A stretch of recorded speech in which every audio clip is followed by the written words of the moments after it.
they're fantasy players we have to start because they're so good. And benching them would be embarrassing. You know, if you have someone who's a elite or near elite player, you've got to start him even in a tough matchup because that's just kind of how it works. I mean, very rarely would managers not do that. Bucky Irving is a really interesting case heading into Week 14 because he is as a healthy running back now for first game back last week. Got, I think it was 17 carries. It's his backfield once again. I'm a little surprised by that he just jumped right back into it. But still, it's his backfield. And so you have to start him because he's running back who can get you 20 touches. And he's in a plus offense. He's facing the Saints defense, that is, if not crumbling, I mean, they're middling at best against the run, and they are a fading team this season. The Bucs should win fairly comfortably. I know some would argue that it's a divisional matchup. Anything can happen. I think the Bucs will probably win that fairly comfortably. We'll see.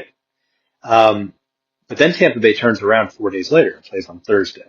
And this is where the trap game comes in. This is the concern, is that you've got a guy in Bucky Irving who, let's look at his history in college. I think he had about 230 touches or so in his final season. Most of those obviously were on the ground. He had about 180 carries, but then he had over 50 catches. Then, first year in the NFL, 273 touches. Okay, it's a jump up, but it's not unheard of. I've seen a lot of these statistics where a college player will build off of their high in college, but not at such an exorbitant level that it's not something that they're used to, and that there might be some negative impact for that. But early this season, first 4 games, he had 90 touches. He was on pace for 383 on the season. He gets hurt, and I think he was overworked. I think there's some angle on that is justifiable to think that here's a guy who went from about 230 touches as a high in college. Before that, it was much less in his previous year in college. And then he jumps up to 273, including the playoffs as a rookie.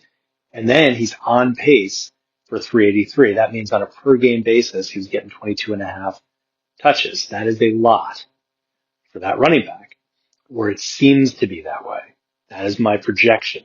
And so, if we believe that's a lot, and we believe that the Bucs realize, wait a second, we need Bucky Irving healthy. If we're going to get in the playoffs, we need a healthy Irving. And he just had, 20 something touches or whatever in his first game back, including 17 carries, and he plays again on Thursday. Why would the Bucs go out and run him to the ground, in a Sunday game where they should win fairly comfortably and where they then have to turn around 4 days later? It wouldn't make sense. So therefore, managers have to decide, well, you got to start Bucky Irving, right? Because he is a starter. But, and there's that but, let's say the Bucs, decide to distribute it more equitably in the backfield because they want to focus on Tampa Bay in a tougher matchup on Thursday. Conceivably tougher, maybe. We'll see. Against the Falcons.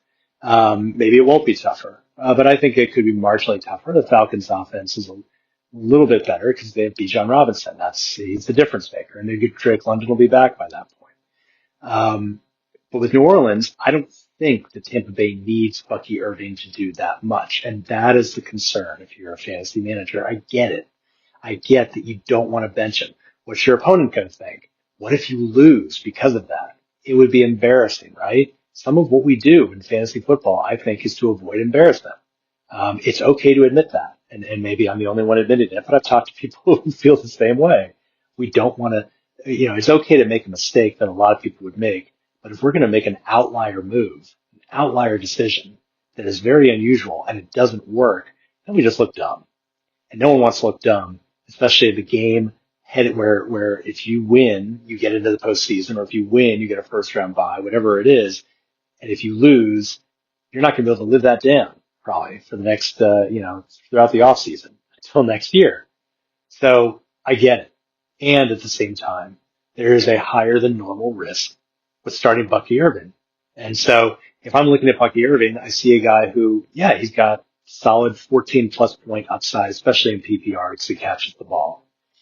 But I hate to say it, I think if he doesn't score in the first quarter, I think the Bucks are going to be up after one quarter. If he doesn't score in the first quarter, if it looks like the game is moving towards Tampa Bay, then we're going to see, in my opinion, Rashad White and Sean Tucker take on a little bit more load. And if they continue to win, we're going to see more White and more Tucker because they want to make sure Irving is ready to take on Bijan Robinson and the Falcons because Bucky Irving is still their number one running back. So if he's their number one running back, they need him for the more important game, in my opinion, and the game where he can't be expected to do what he needs to do in Atlanta if he's getting 20 plus touches on Sunday. Whatever you do with that, you do it. Just understand there is a greater than normal risk with Bucky Irving. And so if you have a solid 10 plus point option, I would rather go that route because Bucky Irving's floor is as low as ever on Sunday. I'm BJ Riddell, Fantasy Football for Winners. Follow me on the blog either way anytime. We'll see you tomorrow.